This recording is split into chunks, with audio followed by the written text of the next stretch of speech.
सरदार पटेल जी के गुणगान को छुपाकर बाकी महापुरुषों का गुणगान हो तो ये किसी भी स्तर से जायज़ नहीं है। सरदार वल्लभ भाई पटेल जी को सिर्फ राजनीति करने के लिए लोग नाम लेते रहेंगे।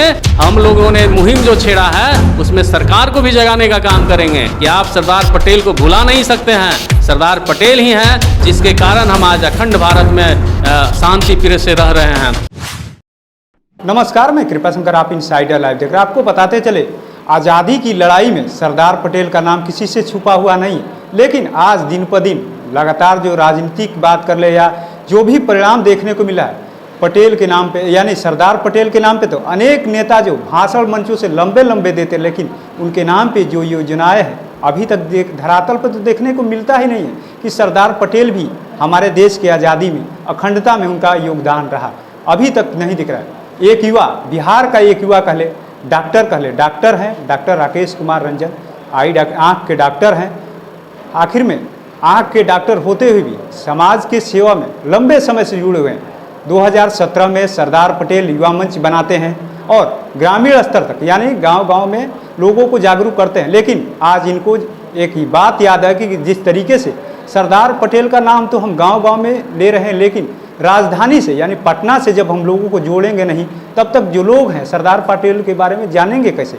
और गुजरात की बात कर ले तो नरेंद्र मोदी अक्सर मंचों से खूब लंबे चौड़े बोलते रहते कि सरदार पटेल ने देश के लिए ये किया, लेकिन उनके नाम पे क्या हो रहा है देश में। हमारे साथ बात करने के लिए डॉक्टर राकेश रंजन सर, सरदार पटेल का लौह पुरुष का योगदान 562 रियासत जो देश में थी, हैदराबाद, जूनागढ़, एक करने में, लेकिन आज कहाँ कोई नाम ले रहा है।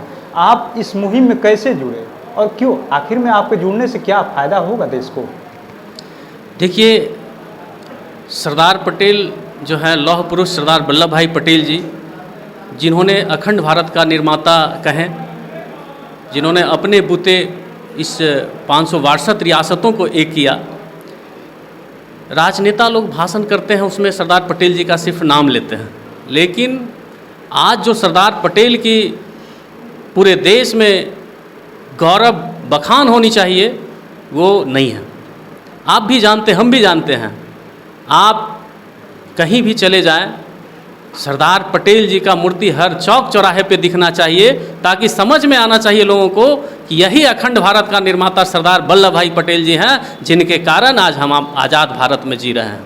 हमारे देश का इतना बड़ा नक्शा है, नहीं तो आप कल्पना कीजिए कि 562 भाग में हमारा देश बटा होता तो भारत का कितना छोटा नक्शा होता। वैसे लौह पुरुष को लोग सिर्फ राजनीति के लिए यूज करते हैं, उनके नाम को। हम लोग सरदार पटेल युवा मंच के माध्यम से लोगों को जागरूक करने के लिए निकले हैं कि सरदार पटेल को आने वाला जनरेशन भी उनके कारनामों को जाने, उनके किए कार्यों को जाने, और उनके आदर्शों पर चलकर हम लोग निरंतर सरदार पटेल युवा मंच के लोग काम करते रहेंगे, लोगों को जन चेतना जगाने का काम करेंगे। और निश्चित तौर पर हम लोग निरंतर सामाजिक कार्य करते हैं, जिसमें हम लोग सरदार पटेल किसी जाति विशेष से बंधे हुए नहीं हैं। सरदार पटेल पूरे देश की एकता और अखंडता के प्रतीक हैं।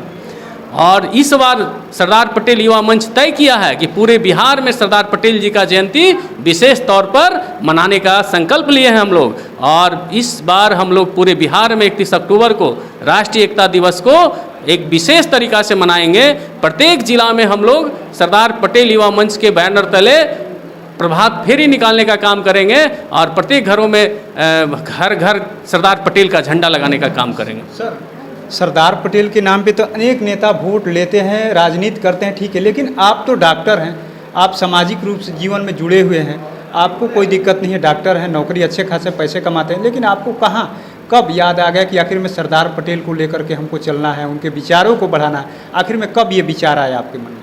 देखिए, सरदार पटेल जी का विचार सभी के हृदय में है, लेकिन लोग को यही जागरूक करना है। मैं आपको अगर सरदार पटेल जी की पूरी जीवनी मैं बता दूंगा तो आप भी प्रेरित हो जाएंगे कि ऐसे महान पुरुषों का मैं भी नमन करूं, श्रद्धा सुमन अर्पित करूं और लोगों को इनकी जीवनी के बारे में बताऊं।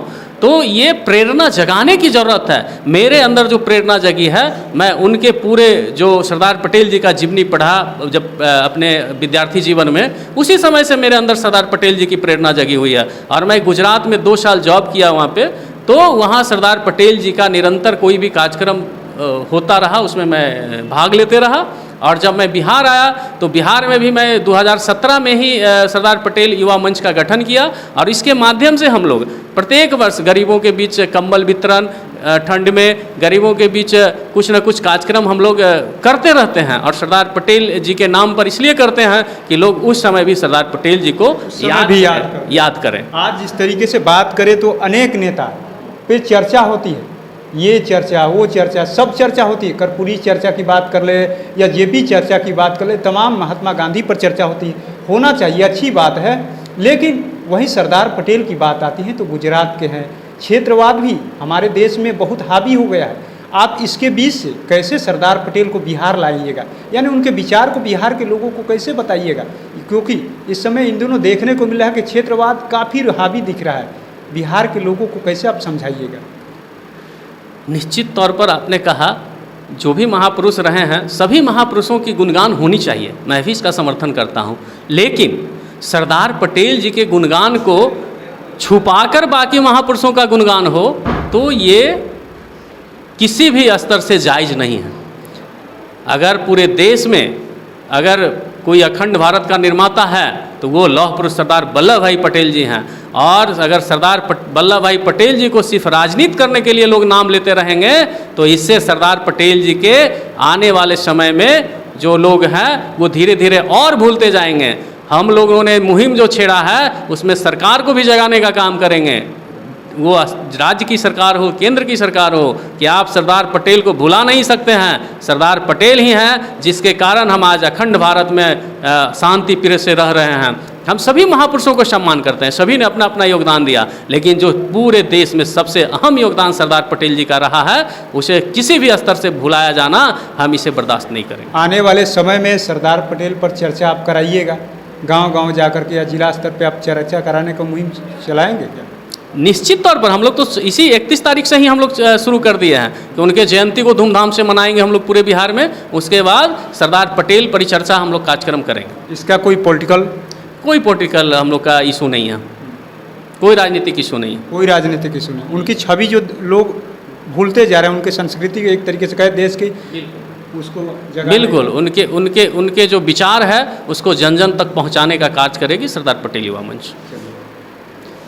तो आपने सुना किस तरीके से डॉक्टर राकेश रंजन सर हैं। इन्होंने कहा कि डॉक्टर हैं, पेशे से डॉक्टर हैं, लेकिन समाज सेवा में अग्रणी भूमिका निभाते रहे। इन्होंने कहा कि 2 वर्षों तक हमने गुजरात में रहा, गुजरात में भी देखा किस तरीके से लोग जो है अपने महापुरुष को, यानी किस तरीके से उनके विचारों पर चलते हैं, जयंती मनाते हैं, तमाम जो प्रक्रिया है करते। लेकिन हमने जब बिहार आया तो देखा यहाँ पर जो है लोग क्षेत्रवाद और नफरतवाद में बढ़ते जा रहे हैं। आप भी देखते होंगे किस तरीके से आजकल भेदभाव किया जाता है। बड़े बड़े मंचों से जिस क्षेत्र में जाते हैं वहाँ के नेताओं को, वहाँ के महान जो स्वतंत्रता सेनानी कहले तमाम लोगों की लंबी लंबी कहानियाँ बताई जाती है, लेकिन जैसे ही दूसरे मंच पे जाते हैं उनकी बात याद भूल जाते हैं कहे तो।